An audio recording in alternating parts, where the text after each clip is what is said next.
Well, that just couldn't be any sweeter. But I wish we had some sweet weather to talk about, Brittany.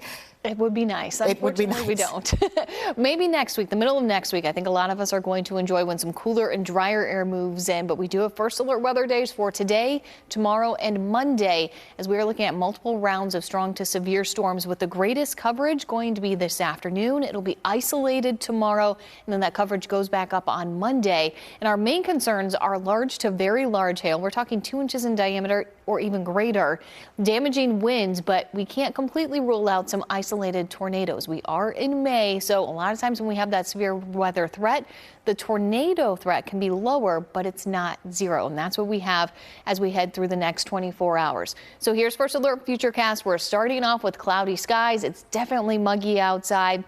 It's going to feel hot before the storms arrive, but here's around 3 to 4 o'clock. You'll notice we're starting to see those storms bubbling up in our western areas, and they're more discrete, so their individual cells are supercellular. And when they start to develop, that hail threat is going to be the greatest. And then you'll notice as they start shifting eastward, they're becoming a bit more linear, and that's when we start to see it shifting over to more of a damaging wind threat right as it's getting closer to I-35 around 4 to about 9 o'clock this evening. By 10 p.m., a lot of those storms are shifting into East Texas, and then with the loss of that daytime heating, we'll see quieter conditions overnight.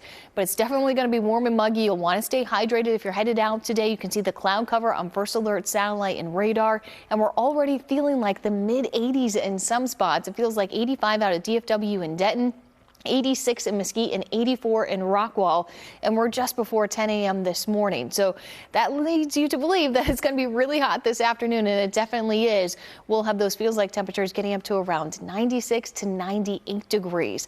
Then tomorrow it's another first alert weather day. Now tomorrow we don't have an added lifting mechanism. We just have the dry line out to the west, so I think our coverage is going to be more isolated. But if any storms do develop, they could quickly become severe, and I know a lot of you are going to be outside, so we wanted to alert you to the potential of more isolated severe storms on your Sunday so that you can be aware. We don't want you caught off guard. And the Storm Prediction Center has also increased that level 2 slight risk to include most of North Texas for Sunday. And then Monday afternoon and evening, we even have that enhanced risk up along the Red River. As we head into the overnight hours, we will be looking at that tornado threat increasing a bit right along the Oklahoma border. But then Tuesday, things really shift for us. We have a cold front that moves in, cooler and drier air. We're back into the 60s in the morning for Wednesday and Thursday. Sunshine is back and highs are back in the lower 80s.